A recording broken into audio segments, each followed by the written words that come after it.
Be the envy of the neighborhood. 860 KKAT, where the grass is always greener. Welcome to Gardening Utah. Here's composter and show hoster, Jana Francis. Welcome to Gardening Utah. I'm your host, Jana Francis. Every week here on Gardening Utah, we give you gardening inspiration and advice from experts across the state. We talk about vegetables, flowers, trees, shrubs, and of course, your lawn. Thank you for listening. I hope this show is something that you'll look forward to checking in with every week. Whether you're a beginner or an expert, Gardening Utah aims to inspire you and keep you in the know of what tasks you should be accomplishing in your yard and meet amazing, informative experts along the way. This show airs on the radio on the weekends here in Utah at 10 a.m. on 860 AM KKAT, and episodes drop every weekend on Apple Podcast, Spotify, or wherever you get your podcasts, so hit that subscribe button so you never miss an episode. On today's show, we are going to save you money, and we are going to save you a lot of time. So today's show is completely dedicated to talking about the specific products or the specific practices that are really common that either sell really well or that we're always kind of doing by habit or because my grandpa always did it or my father does it this way. And we're going to myth bust a whole bunch of stuff so that we can save you money and save you time. And we're doing that today with Mike Lorenc from the Conservation Garden Park. So that is an arm of the Jordan Valley Water Conservancy District.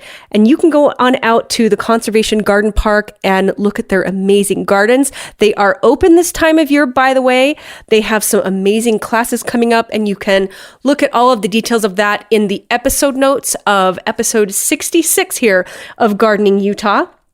And it will give you all the resources to click on over to see what classes they have coming up. They have some great pruning classes and a lot of just amazing classes to help save you time and money, and they're free. It is such an amazing resource for the state of Utah, and we're really lucky to have it.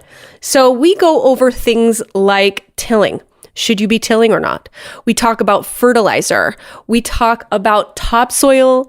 We talk about a lot of other products. I'm not going to spoil the whole episode, but let me tell you, there were a few things that I learned today that I haven't heard yet that really has me thinking a lot more critically about what is it that we're really spending our time on, and does nature really need us as much as we think it does to put all of these products into the soil? Now, again, in many cases, we really need to, especially when it comes to improving the soil from above.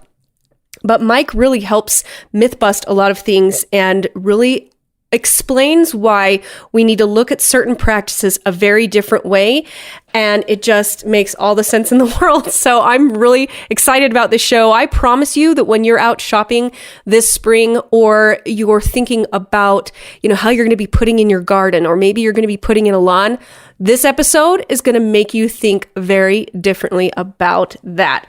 So we're going to get into that with Mike Lorenc from Conservation Garden Park in just a minute. But first, the tip of the week. 860 KKAT with your Gardening Utah tip of the week. My tip of the week is when to repot those houseplants.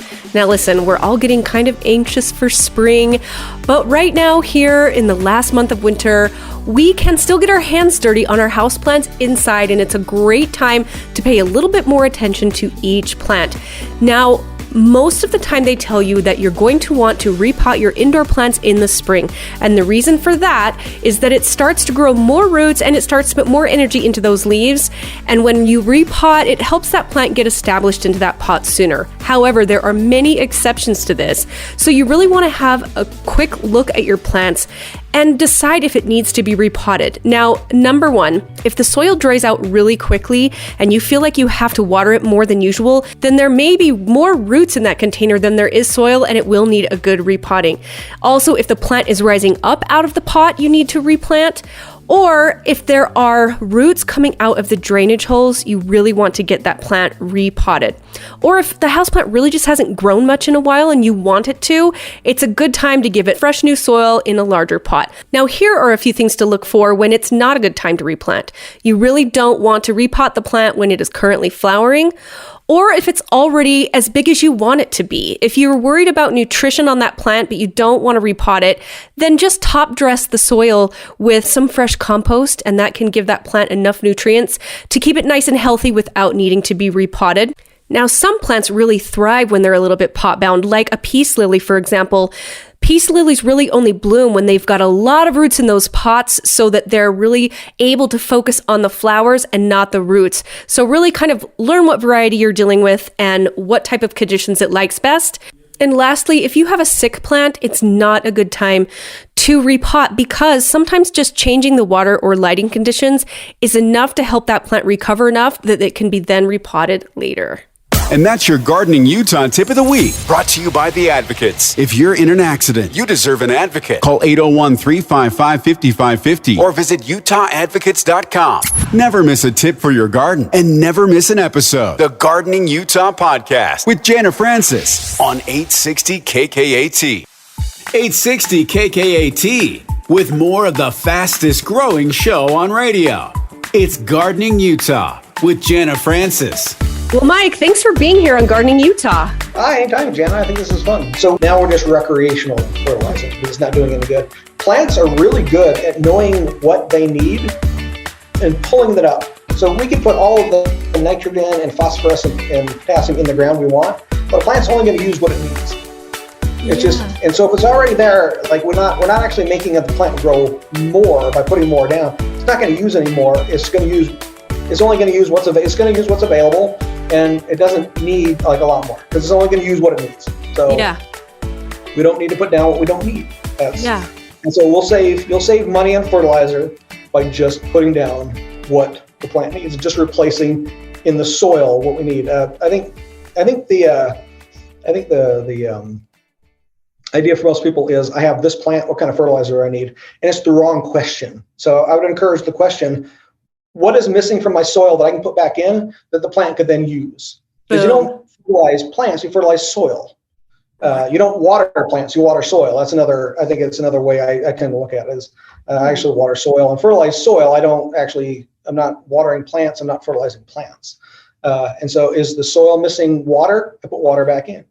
Is it missing, phosphorus? Then I'll put the phosphorus in and then let the plant take that out. So it's just I think it's a different mindset in the way that, me as a professional and now in my professional years looks at this, because I think the plants know what they need. They can take it out. And it's just me replacing what they need in the soil. So fertilizing, get a soil test, only put in what you need. Oh, that's so true. I love that. That's kind of an epiphany to me. That was a massive mic drop, Mike. Yeah, nice. As far as we're fertilizing soil, I love that. That makes so much sense. And you're right. It's kind of a different philosophy, but it's just education that needs to get out there. Mm-hmm. And it is like I said, it's a different way to look at it, but it's realistic. It is what is happening with the plant. So exactly. A plant is just taking it up out of the soil. We're not actually giving the plant anything. We're giving it to the soil. We're letting the plant take it up. So exactly. So finding out what's missing, and like I said, that includes all kinds of things you might find in a fertilizer and water. Because if we're, like I said, I'm not watering the plant, I'm actually making sure the soil has water. So right. Yeah, I love that. And so one quick question around those lines. If you have a large yard, AKA I have a large yard, would you do multiple soil tests in different parts of the yard? Yes. Okay. Yes. And if you go to the site, it will tell you to take a soil test from here, and there. You'll mix it all together in like a bucket, and then you'll give them a two cup sample of it. And they'll go, okay, here, and that gives you a broad look at your landscape. So gotcha. And you can pretty well think it's going to be the same all the way through there. So if a problem crops up, maybe you can figure out where it is by taking multiple soil tests in multiple areas. But yeah, what you do is you just kind of amalgamate all of the soil from different holes in the landscape, and then send that in, and it's really going to be pretty close. So gotcha. I love this. Well, Mike, we're almost out of time, and I just love having you on the show. This has been such good information. And why don't you tell our listeners where they can find the upcoming classes? So Conservation Garden Park, if you just go to conservationgardenpark.org, .com, you'll find our class schedule. You'll find our database of plants where we have descriptions and sizes and lots of photos of the plants. We work really hard on that database. The garden is open from 8 to 5 until April 1st, in which case we start going to 6:30 and we start opening on Saturdays. So that's coming up kind of quick. But between here and there, we have a lot of classes. Go ahead and go to that Conservation Garden Park website and check out the class schedule. Yeah. So what is going on in your neck of the woods at the Conservation Garden Park? So lots of it. As of this morning, we're doing a lot of snow removal because it snowed last night. I think kind of unexpectedly. I don't think I was expecting a storm last night. So we got in this morning and there's several inches of snow on the ground. So we're snow removal. And of course we do that because we are open all winter long. I don't know how many of your listeners actually realize we're open all winter long, basically 8 to 5 weekdays, just all winter long. So it's actually kind of cool to come out and see the garden during the winter time. It's a different perspective on what we've got. So you can actually see how many plants are planted and how they're planted. Like you can see the design a little bit better looking from that. You can see birds' nests up in the trees that you can watch for later. You know, you can see like seed pods that are hanging from things that maybe you didn't realize what looked cool after all the leaves have fallen off. So there's a lot of really cool things to see out of the garden during the winter time. And to that, we actually had a tour about a week ago where about 60 people signed up for, about 30 people showed up, and we all just walked around the garden. I pointed out all of these winter interest things to them. So that was kind of a fun tour. That was the first time we've ever done that. Really? So that was a lot of fun. But that on top of, we taught a wildscaping class, like on a Zoom, just how to bring wildlife into your landscape, which to me is one of the best ways to add winter interest to a landscape is bring the birds in. So absolutely. I love the idea of touring around in the winter because you're right. Gardening isn't all just about what blooms in the summer and spring. And fall. It's a lot about what does it look like all winter long, and how does it support wildlife? Right. And you got to live with that winter look like 4 months of the year. So having that look nice too is nice. We had a designer walking around taking notes and of ways that they could do this. But yeah, it was a lot of fun. That was a new one for us. Love that. And so you have some upcoming classes as well, right? Yeah. So that's the first time we've ever taught classes in January, and it might be kind of the way we do it going forward a little bit. But February starts pruning season. And so we start teaching pruning classes. We have, I think, several this month that either we're going to be teaching, me and Natalie be teaching out in the garden, or Salt Lake County Extension will be teaching, so something like that. So we'll be teaching a few pruning classes in February before we really ramp up classes in March and they start coming fast and furious. We do something like 40 or 40 plus classes during the year, all free for people. So yeah, we're about to get going. Wintertime is pruning season, and so regardless of teaching classes, like we'll be out pruning the garden, like it's time to go pruning. And after that snowstorm we had about 6 weeks ago, the heavy one, that snapped so many trees limbs. So it's going to be a very interesting pruning season because of that really heavy snow we had. I drive around the valley, I see broken limbs everywhere. And I walk around the garden and I see broken limbs and a couple of trees that probably have to be removed now. But it was a heavy storm, so it's going to be an interesting pruning season for us. Yeah, I had a similar experience where I have very, very large Russian olive trees that are on sovereign land, but on my property up against, it's sovereign land that my property borders at the Jordan River, and 3 massive Russian olives right on the riverbank uprooted and fell sideways into the Jordan River. And I'm still waiting Salt Lake flood because they're going to have to come cut them down as soon as the river rises. I mean, it's bad news. Anyway. Maybe a built-in dam at your house. So yes, I need to resolve it immediately. I'm really nervous about as soon as that water rises, it's going to be bad. And the erosion. Oh, I'm so sad about. I mean, those trees were huge pieces of shade and privacy. And it's so sad to see such big legacies go, even if they're Russian olives, but they still create a big resource of erosion protection along the riverbank. So pretty sad. So I relate. Lots of broken limbs around here too. Luckily on the trees, but yeah. Yeah. And I think one of the classes that we're going to teach out there is morphing into like, how do we deal with storm damage? Because we have a lot of it, and we might as well save some of it for the public and show them kind of what we're doing with that. So I think That's smart. I think that'll be one of the classes we end up doing, or at least the focus of it. Oh, very cool. Very cool. So, well, look, I'm excited about our topic today, and I want to thank you for the inspiration on it, because it's a hot topic for me. Is if I look back at my career, one of the things that I've always tried to do is help people save money. And so when we're talking about gardening and how to save money gardening, that's just like a sweet spot for me. So I love this topic. And why don't you tell our listeners what you think that they're going to learn in this segment? All right. So I think what we wanted to do today is there are things that have been kind of been on my mind for a long time that I've kind of wanted to get out there.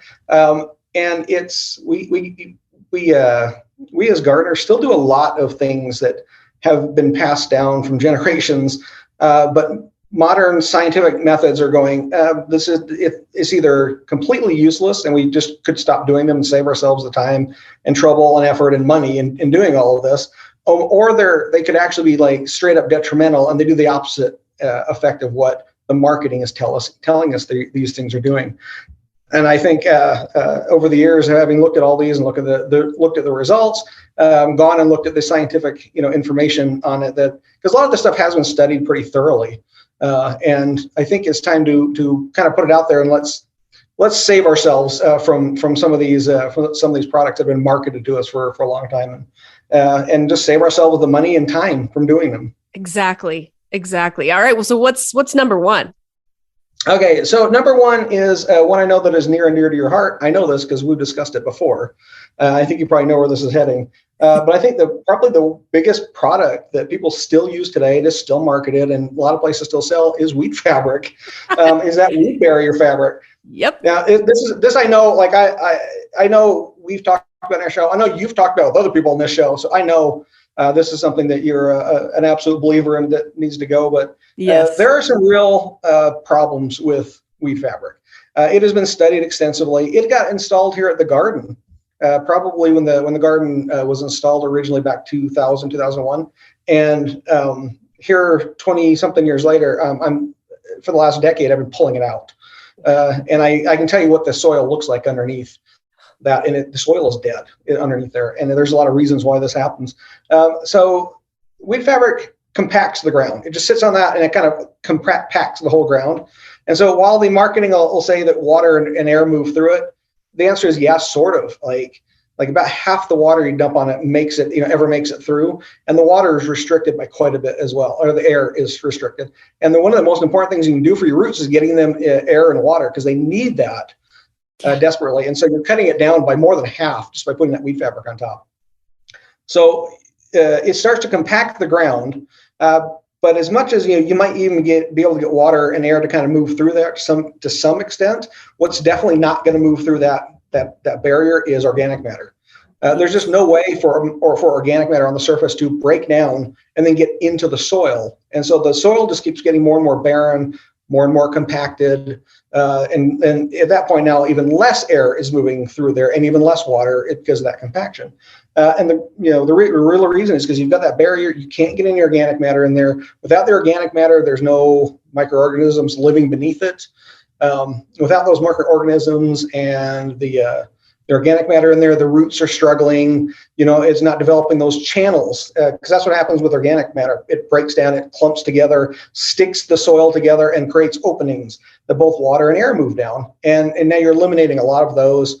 I've pulled up many a wheat fabric and found nothing living underneath it. No worms, no roots. And roots are now right at the surface because they're desperately trying to get up there and get that air and water. And now they're right at the surface of that level. I've pulled off many a wheat fabric only to find like it's entangled in the roots. It's bound up in the crowns of the plants. So people will cut that hole and plant, in a wheat fabric and then plant in it. And then unless they're out there regularly, like making the hole bigger, the plant ends up like either growing on top of the fabric. Yes. So you've got like 80% of the plant growing on top of the fabric, and then this little tiny 4-inch pot size hole, like right in the middle. I've seen that, plenty of times. Or you've planted a woody plant in it, like a tree, like a shrub.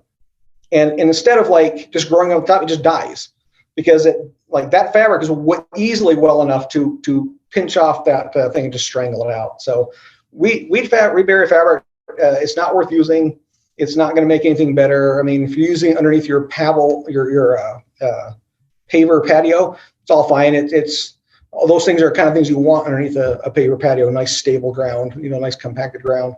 But if you're planting around it, weed fabric is not good. And I don't know if how much we've ever gone into the whys of why we, have such disdain for this particular product. But I'm always surprised when I go to a garden center, see it being sold still. I'm like, you guys have to know better by now.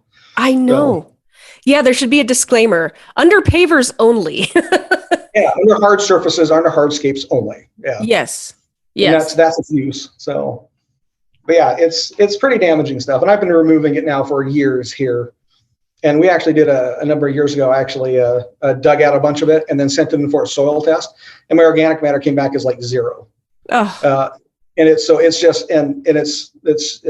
you're just way better off with a nice thick layer of mulch. And yes, that's better by every measure in the long term. So absolutely, because mulch decomposes and improves the soil.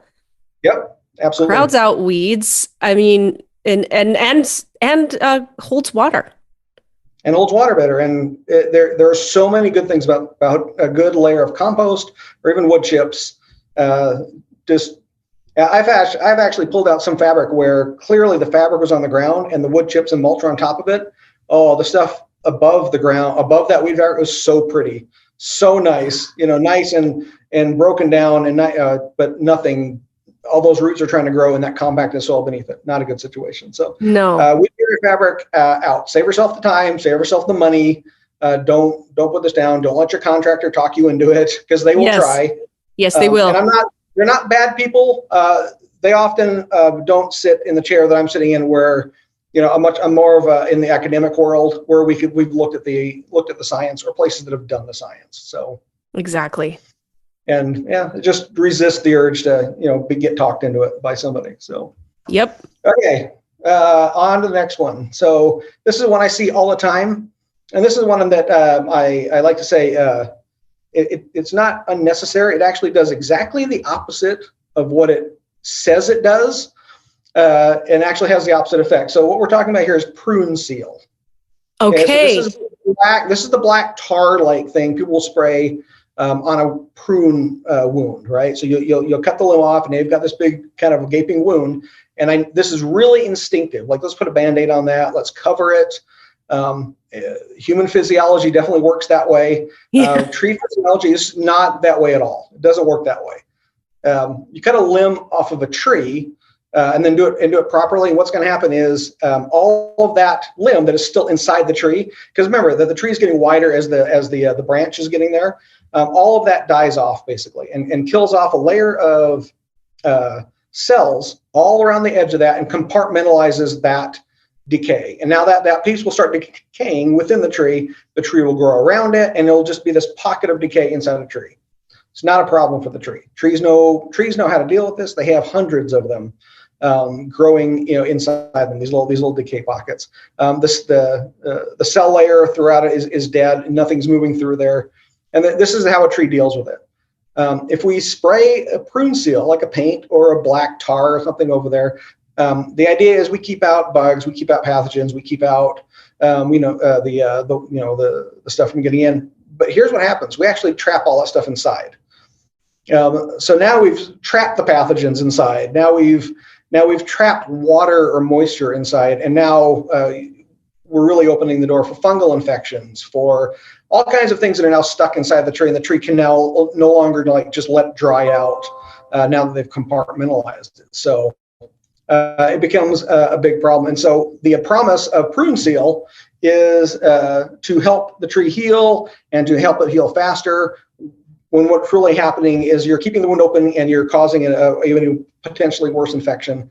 And so it has really the opposite effect of everything that it promises. So prune seal is not the way to go.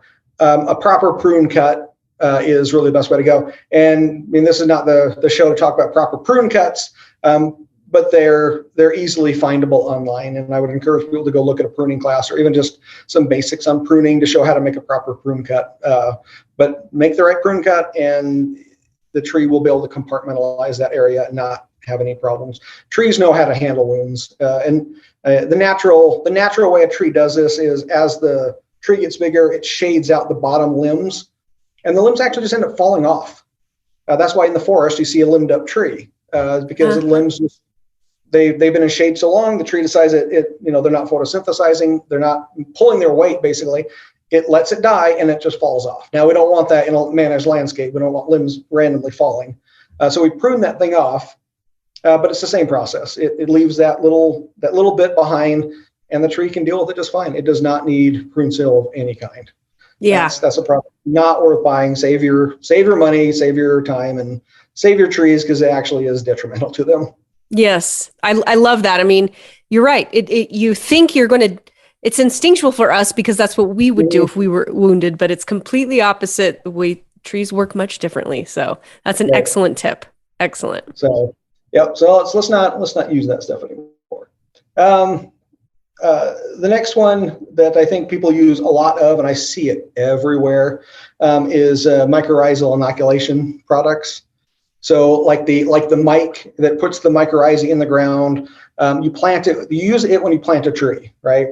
And it's supposed to encourage the beneficial mycorrhizae to attach to the tree roots, because a lot of trees do have this symbiotic relationship with mycorrhizae. But the stuff that comes in the package has a few things that will make it so that it probably doesn't work. One, we don't know where the mycorrhizae came from. We don't know if it's native to the area. We don't know if it can survive in our environment. We don't know these things. We don't even know if it's alive in the box. I mean, it's kind of sensitive to heat and cold. And so if you put it in a container and then ship it somewhere, like they could all die. And we'd actually have no way of knowing that, because we wouldn't know just by looking at it or smelling it. So you could end up having dead mycorrhizae anyway. And the real part of this is, if you have a tree that wants to kind of have this this relationship with mycorrhizae, like it will develop the relationship with that mycorrhizae that's in the soil already, and they'll find each other. Mycorrhizae's everywhere. Okay? We don't need to add it. We don't need to add it. Okay. And so it's already in the ground. Your tree will find it. If it's present in the ground, the stuff that's present in the ground is already native to the area, knows the area. So like, we don't need to encourage this. It's pretty useless. Now, I will say this. A lot of places will offer an extended warranty, or extend the warranty on a tree if you buy the product. That might be worth buying the product, but the product has they've done a lot of research on the product and shown basically no real benefit to it at all, except for in use in a pot or a soilless media. Then it seems to actually have some benefit, but actually using it in the ground, there's basically no benefit to this at all. When you're ready to grow big or go home, make your neighbors green with envy. Get the Gardening in Utah podcast, Gardening Utah, available wherever you get your podcasts and at 860kkat.com/garden.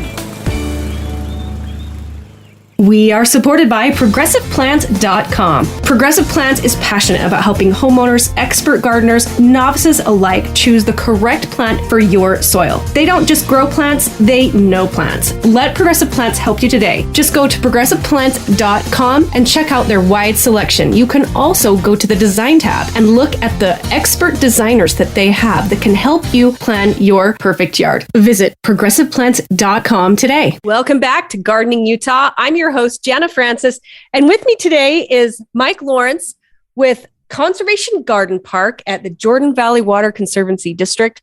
Mike, this has been so much fun to have you here and really inform our listeners on how we can save time and money in the garden by simply just not utilizing things that are kind of unnecessary. So I've loved this conversation so far, and let's just jump right back in. You mentioned during the break some ones that really hit home with me, and one of those was topsoil. Topsoil? Talk to us about this. Topsoil. Yeah. And so I think people, they buy a new house. They've got all of this land. They've stripped all the topsoil off when they're building the house. And the instinct is to let's bring some topsoil on and get some nice, cushy, fluffy ground so that we can lay the sod in, so we can do the other things that we want, have that nice nice fluffy like top layer. But there's actually a lot of reasons why this is not a really good idea. And this is actually a fairly large expense, I think, to a lot of people, because topsoil is not inexpensive. You got to ship it in. It's heavy.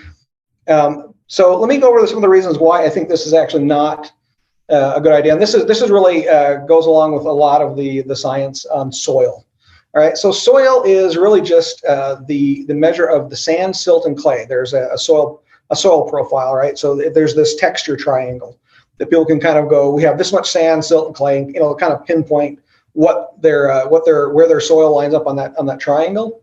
And so if we bring in topsoil is not going to be the stuff that we stripped off before. It's going to be from some other location. It's not going to have the same texture as the stuff in your yard. Okay. Now this becomes a problem because water doesn't like to move through different textures. So if we end up putting a 2-inch layer of soil on top of soil that is a different texture in that soil, there will be a point where that water will stop going down, stop draining down, and just kind of spread out at that interface between the two types. Okay, soil really, really, really wants to do this. Okay, this is why I would say like putting gravel into a pot as drainage doesn't work, because all you're doing is just changing the texture of it, and it will want to stick into that first texture that it was in. Okay, so that's why gravel at the bottom of a potted plant doesn't work as drainage. You want to put a hole in that thing. Okay, let it come out.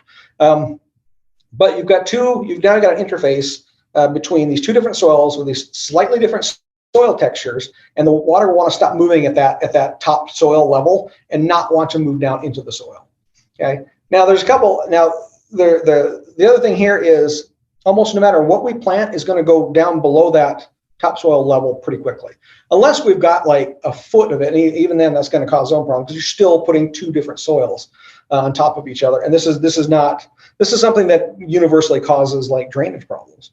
Okay? Yes. So we go in, we put the soil on it. Let's say we go 2 inches or 1 inch of topsoil, or sometimes even just a little bit of topsoil. And the first plant we plant, the 4-inch pot, we dig down 4 inches. Now it's already below the topsoil level, and so that's not really doing us any good anyway. My recommendation here is to just rake out the soil you've got. Even if you've got a new build, rake out the soil, kind of get it flat, and just plant. If you're putting turf on it, and just plant your plants right into that soil, and don't worry about the topsoil. The results are going to be the same like 2 years later. It really won't matter much. All the evidence points to there's no real serious difference in like the way things have grown, especially when we talk about trees and perennials and shrubs that you actually have planted beneath that layer. Okay, but there's a lot of evidence to suggest that the water isn't moving down as quickly as it should be, and that becomes a problem long term. Okay, so like I said, my recommendation: don't bring in the topsoil. Your contractor might try to talk you into this.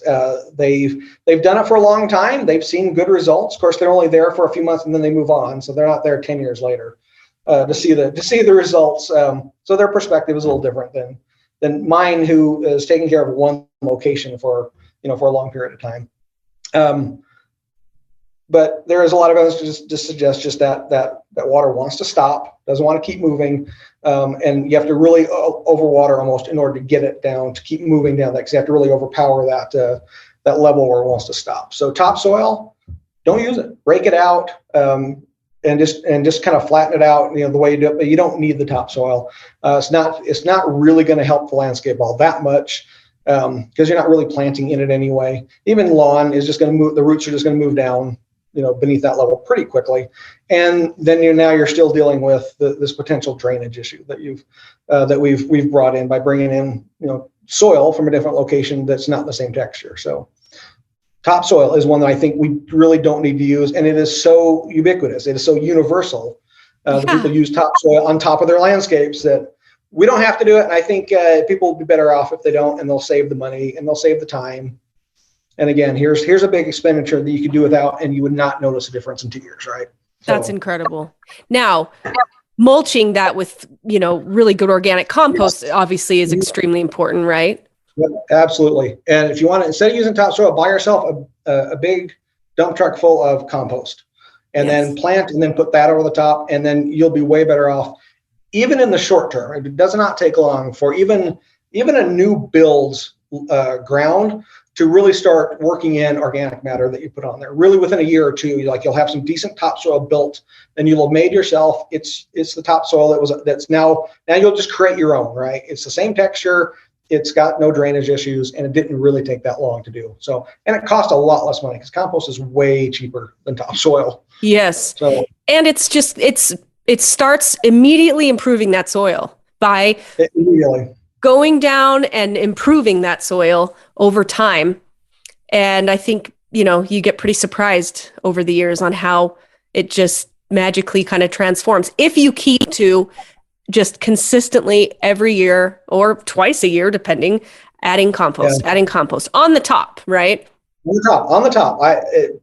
I'm not a big proponent of tilling or incorporating into soil. Just put it on the surface.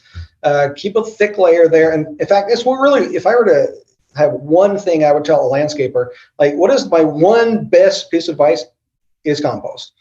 Put compost on the top, let the microorganisms do their work. And that'll do more for your landscape than almost any single piece of advice I could ever give. But use compost instead of topsoil. You'll be happier. Scientifically, it's just a way better way to do this. And honestly, it's just dramatically less expensive. So yes.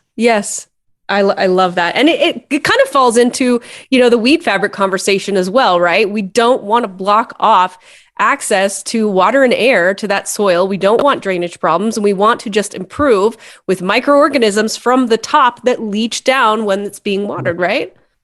Yeah, and a good compost is organic matter. It's composting. It's got a lot of microorganisms living in it. Compost has that already, and they'll work out pretty quickly. You do have to replace it, often, but that's because it's working. Yes. It's like I compare it to like brake shoes on a car. If they're not wearing, they're not working, right? And so if your compost isn't if you don't have to replace it, it's not breaking down. So it's a good way to go about it. So I love that analogy. That's the perfect analogy. That's amazing. And you know what? This leads right into another topic you wanted to discuss, which is tilling. I was a homeowner for years before I ever got into this line of work. I got into this line of work in my late 30s, basically. Really? So I'd been a homeowner. Oh yeah. So I'd been a homeowner. I'd owned 2 homes at this point, and I had owned them since my early 20s. My first home was probably 23 years old when I bought it. And so I'm in my late 30s, 38, 39 when I'm switching careers and I started Utah State in their horticulture program. So I came to this industry later in my life.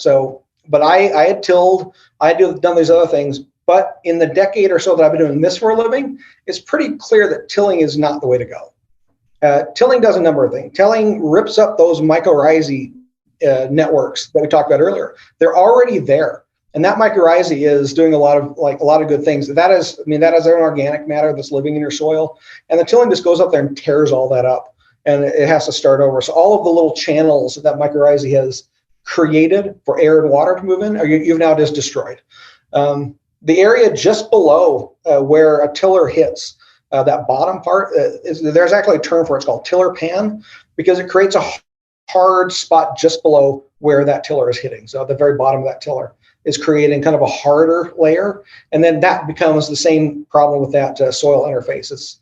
It's becoming a little harder, and water now has a harder time moving through that, and you create a little bit of a compaction layer beneath that tiller. So there's all of the evidence, I think, in the last, like the science evidence over the past 4 or 5 years that I've been able to read, says that it's just better to just let it do its thing. Let the microorganisms start sticking those soil particles together, and let's not disrupt that. Let's just let them do their thing. The compost on the surface, so you're not compacting it with rain or walking over it, is again one of those best things you can do. All those microorganisms are eating the compost and living off that, and so you're just encouraging lots of different microorganisms down that soil. And we don't have to till. So don't spend the money on a tiller. Don't feel like you have to go out every year and till that same bed over and over and over again. Tilling can do a couple of other things that are, I think, a little on the destructive side. If there are weeds in the area, you now have brought those weed seeds that were 4 inches under the ground and not bothering anybody. Now they're up on the surface where they're getting water and air and light, and now they're going to germinate. So once you've actually taken care of a weed problem across the surface, like tilling it's a really good way to actually create more weeds in that area. And then God forbid you actually like find bindweed, and then you tilled it up into a million different bindweed plants. I was just going to say, there's a way to overpopulate your bindweed population. Right. And if you catch a bindweed plant, it doesn't take more than an inch of a bindweed piece to create a new bindweed plant. So bindweed's lovely. So yeah, I would say we don't need to till. It's better for the soil. And there's a piece of equipment we don't need to buy and some time we really don't need to spend. If you really do have some impacted ground and you really want to help remediate that, you guys can look into a product called a broad fork. And broad fork is a way of breaking up the ground that is much less destructive than a tiller. It's a little like a pitchfork. You drive it into the ground and you sort of rock it back and forth, and you create these artificial channels. But you really should only have to do that every once in a while. Once the soil really gets going in an area, leave it alone and just keep planting and doing your thing in that. So, yeah, I love that. I'm a no-till like advocate for sure. I really am too. Even with my raised beds, I'm just getting so into the different methods of just layering. I think there's some videos out there called lasagna method. I'm sure there's lots of different things it's called in many ways, but essentially it's just letting nature take its course and doing what it needs to do because it knows what to do before we ever invented tillers and shovels. And yeah. And so there's this idea that, so we have all of these products that we've been talking about. There's tons of products, and they come on the market, and then you get this slick marketing campaign that tries to talk us into this. And then maybe your contractor buys into this and tries to sell it to us. And they're convinced, and they're not, like I said, they're not selling us snake oil. They've been convinced by something. But what I have discovered, and the longer I've been in this industry, I think the more I realize this, is that our landscape, the plants in our landscape, don't need us nearly as much as we think they do.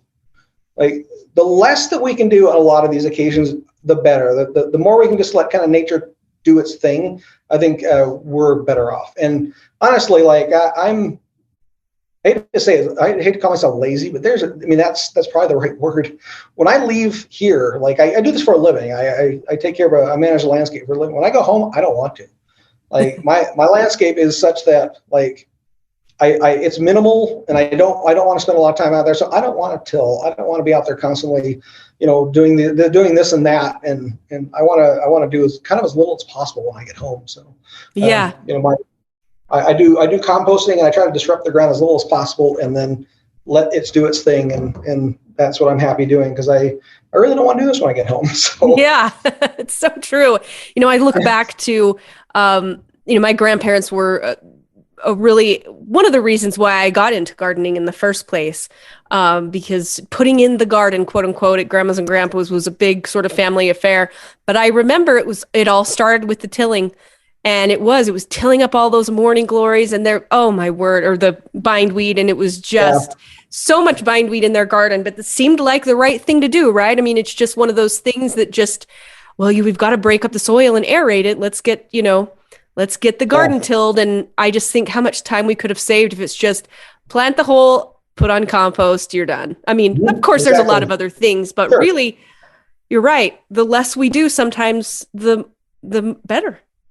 I think the better. And that's the longer I've doing this job, the more I realize that is true. So I think this is true also, like for tilling and soil amendments for this various stuff. This falls into the same category of the plants can kind of take care of themselves. I don't think we need this constant soil amending around things to make things really work. I feel the same way often about fertilizer. I think we over fertilize. And I think that's becoming clear as the last few years have really done a lot of research on this sort of thing. Is we likely over fertilize by quite a bit. So also I'm a pretty big proponent of not fertilizing until we've taken a soil test. Now I don't do one every year. I do one and I use the same test for like 3 years, and then I want to test again to see kind of what I've done. But I'll go out and I'll take a soil test. And if you go to like the usual website, when I mean usual, I mean that's the Utah State University Analytics Lab, USUAL, usual. And it's like $15. They'll give you the instructions on how to take one and how to send in your sample. And then they will come back and go, your phosphorus is fine, your potassium is fine. And based on what you're trying to grow, maybe here's a nitrogen, recommendation. And then you can go, and then you can, maybe not put phosphorus or potassium down because you don't need it. And so instead of buying this balanced fertilizer with all three, you now know exactly what you need and you can put it down. And even the nitrogen, is just a guess because they can't really test for nitrogen. It evaporates. As soon as you dig up that piece of soil, the nitrogen sort of becomes airborne, and there's really no way to test for that unless you literally take a sample and freeze it immediately. So nitrogen soil tests are complicated, and we don't get them in a home soil test. I know this is something I think is going to become as a surprise to a lot of people.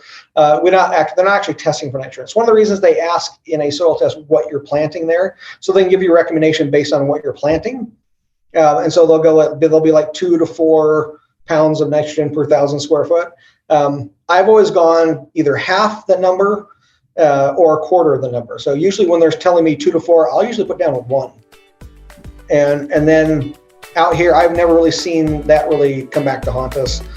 You can look to see yellowing in your landscape or something like that. But I think we should under fertilize, and I don't think we should be putting out phosphorus or potassium, things like that, if we don't need it. 860 KKAT with Jana Francis and Gardening Utah, where it's always mulch time.